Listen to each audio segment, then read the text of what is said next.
بالکل بھی منحوس نہیں ہے، اور نہ ہی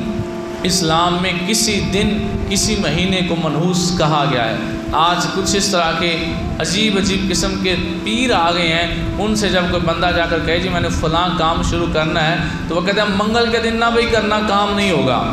بھئی یہ کون سا پیر ہے جس نے اپنے پاس سے باتیں بنا لیں؟ منگل کے خلاف پورے قرآن میں سے ایک آیت نہیں آپ نکال سکتے، منگل کے خلاف پوری احادیثوں میں سے ایک حدیث نہیں آپ نکال سکتے، منگل کے خلاف پورے جتنے سرکار علیہ السلام کے کم و بیش صحابہ 1,24,000 اور ایک روایت میں 1.5 لاکھ صحابہ اور ایک روایت میں 1,40,000 صحابہ کا ذکر ہے، ان سب میں سے کسی ایک صحابی کا فرمان منگل کے دن کے خلاف آپ نہیں دکھا سکتے۔ آپ کسی محدث کا، کسی اہل سنت کے امام کا ایک قول منگل کے خلاف نہیں دکھا سکتے۔ اور آج کا وہ پیر پتہ نہیں کہاں سے پیر بن جاتا ہے، جا کر اسے کہیں جی فلاں کام شروع کرنا ہے، وہ کہتا ہے منگل والے دن نہیں کرنا بھائی، خبردار منگل والے دن تمہارا کام نہیں ہوگا۔ تو پھر مرید کو سوچنا چاہیے کہ میں نے پیر کیسا پکڑا ہوا ہے جس کی تعلیمات سیدھے سیدھے اسلام کے خلاف ہیں۔ بھائی جو بات میرے نبی نے ارشاد نہیں فرمائی، جو بات اللہ کے رسول کے صحابہ نے نہیں کسی کو کہی، جو پیچھے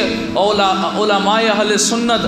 جتنے بڑے امام گزرے صدیوں کے ان میں سے کسی نے نہیں فرمائی، تو یہ کون ہوتا ہے؟ اسے کیا اللہ نے ڈائریکٹ کہہ دیا بھائی خبردار تو سن لے منگل کا دن اچھا نہیں ہے، میں نے پہلے کسی کو نہیں بتایا، میں نے اپنے نبی کو نہیں تھا بتایا، تو آج میں تجھے بتا رہا ہوں کہ منگل کا دن برا ہے، اس دن کوئی کام نہیں کرنا۔ اس سے پھر اللہ نے ڈائریکٹ کہہ دیا، اس کا دعویٰ یہی کہہ رہا ہے نا، جب حضور صلی اللہ علیہ وسلم کی اس بارے میں کوئی حدیث نہیں ہے، صحابہ کا کوئی قول نہیں ہے، اور اتنی صدیوں سے علماء محدثین کا اس بارے میں کوئی فرمان نہیں ہے کہ منگل کا دن جو ہے وہ معاذ اللہ برکت والا نہیں ہے، منحوس ہے، تو پھر آج یہ بندہ کیسے کہہ سکتا ہے؟ میرے نبی پاک صلی اللہ علیہ وسلم نے ارشاد فرمایا تھا، جو بندہ بدشگونی لیتا ہے یعنی کسی کو منحوس سمجھتا ہے، فرمایا وہ ہم میں سے نہیں ہے۔ سرکار کا یہ فرمان موجود ہے، اس پیر کو یہ فرمان سنائیں کہ سرکار نے تو فرمایا تھا کسی کو منحوس کہنے والا بندہ، کسی کو برا کہنے والا، وہ اپنے ایمان کی فکر کرے۔ فرمایا اسلام میں بدشگونی کی کوئی اجازت نہیں۔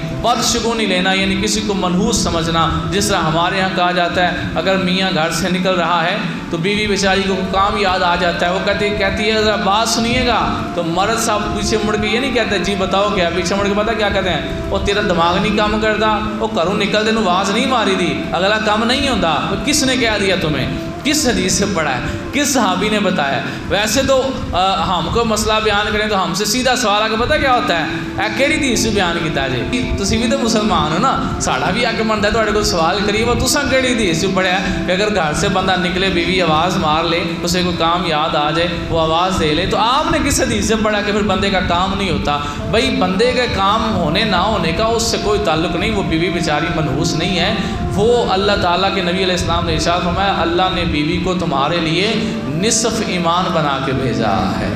تو جو نصف ایمان ہے، تمہارا ایمان کمپلیٹ ہوتا ہے جب بندہ نکاح کر لیتا ہے، تمہارا نصف ایمان ہے، وہ نکاح نصف ایمان ہے، تو اس کو تم کہہ رہے ہو کہ تمہارا آواز دینے سے میرا کام نہیں ہوتا۔ اب ذرا تم بھی بتاؤ نا، تم نے کس حدیث سے پڑھا ہے؟ امام صاحب سے تو بڑی جلدی سوال کر لیتے ہو کہ جناب ہمارے ہاتھ میں کتاب موجود ہوتی ہے، پھر بھی کہتے ہیں کس حدیث سے پڑھا ہے؟ سامنے کتاب دکھا دیں پھر جا کر کہیں تسلی ہوتی ہے، تو ذرا خود بھی دکھائیں نا کس کتاب سے پڑھا ہے، کہ بیوی پیچھے سے آواز مار لے تو آپ کا کام نہیں ہوتا۔